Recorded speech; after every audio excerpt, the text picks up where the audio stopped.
নমস্কার, আমি স্মৃতিকণা। আপনাদের সকলকে স্মৃতির রান্নাবাটিতে স্বাগত জানাই। আজ আমি আপনাদের জন্য নিয়ে চলে এসেছি পালং পনিরের রেসিপি। চলুন দেখে নেওয়া যাক কিভাবে বানাচ্ছি। প্রথমেই পালং শাকটিকে জল ঝরাতে দিয়ে দিয়েছি। এরপর 400 গ্রাম পনির এখানে আমি ব্যবহার করছি আর এইরকম টুকরো করে কেটে নিয়েছি। আপনারা আপনাদের পছন্দ মতো পনিরের সাইজ করে নিতে পারেন। এরপর এখানে আমি ব্যবহার করছি 1 থেকে 2 চামচের মতো জিরে গুঁড়ো, 1 চামচ ধনে গুঁড়ো, 1 চামচ গরম মশলা, 1 চামচ মেথি পাতা, 1 চামচ গোটা জিরে, 2 টুকরোর মতো দারুচিনি, 3-4টির মতো এলাচ, 3টির মতো লবঙ্গ, সামান্য জয়িত্রী, সামান্য চিনি। এরপর ফ্রাইং প্যানে 2 চামচের মতো ঘি দিয়ে আমি এখানে জিরে ফোড়ন এবং কাঠ মশলা ফোড়ন দিয়ে দিয়েছি। দিয়ে সামান্য নেড়েচেড়ে এর মধ্যে আমি ব্যবহার করছি একটি টমেটো কুচি আর 4-5টির মতো কাঁচা লঙ্কা চিড়ে দিয়েছি আর দিয়েছি 1 থেকে 1.5 ইঞ্চির মতো আদা কুচি।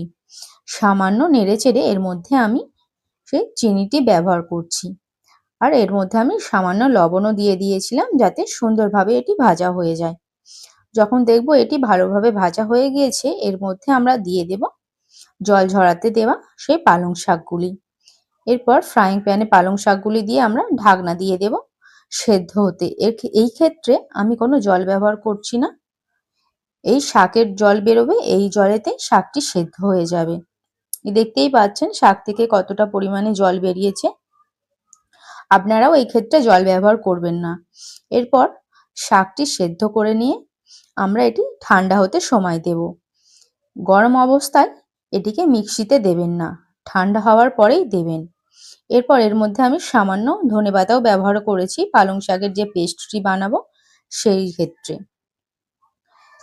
দেখতেই পাচ্ছেন কত সুন্দর পেস্ট হয়েছে, স্মুথ পেস্ট হয়েছে একেবারে, খুব সুন্দর সবুজ রয়েছে।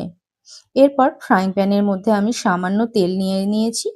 নিয়ে আমি এখানে কেটে রাখা পনিরগুলিকে হালকাভাবে ভেজে নেব।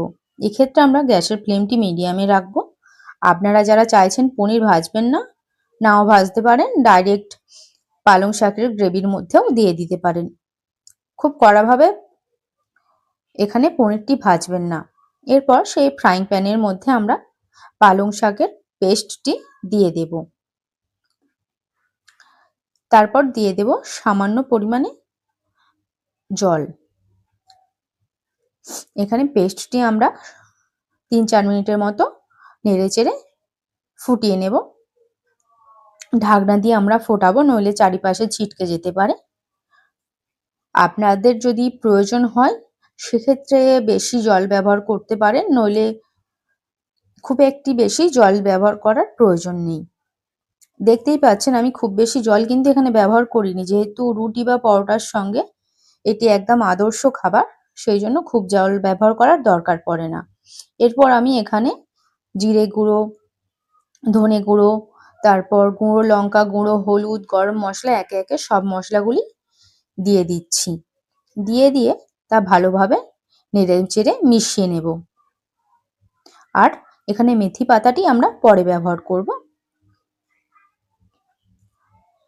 দেখুন পালং শাকের গ্রেভিটি কিন্তু খুব ভালোভাবে ফুটে গেছে। এর মধ্যে আমরা মশলাটি মিশিয়ে নেব।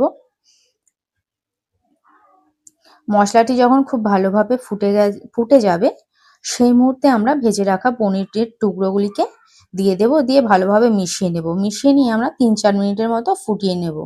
এই ক্ষেত্রে কিন্তু আমরা গ্যাসের ফ্লেমটি মিডিয়ামেই রাখবো। এখানে আপনারা আপনাদের পছন্দ মতো লবণ, মিষ্টি এবং ঝাল ব্যবহার করবেন। যখন দেখব পালং শাকের গ্রেভিটি সুন্দরভাবে ফুটে গেছে সেই মুহূর্তে আমরা মেথি পাতাটি ছড়িয়ে দেব, ছড়িয়ে দিয়ে মিশিয়ে দেব। আমাদের পালং পনির রেডি। এখন আমরা 1 চামচ ঘি এবং 1 চামচ গরম মশলা দিয়ে ঢাকনা দিয়ে তা রেখে দেব। দেখতেই পাচ্ছেন আমাদের পালং পনির রেডি। আজকের ভিডিওটি ভালো লাগলে আপনারা অবশ্যই লাইক, কমেন্ট, শেয়ার, সাবস্ক্রাইব করে পাশে থাকবেন। সুস্থ থাকবেন। অসংখ্য ধন্যবাদ।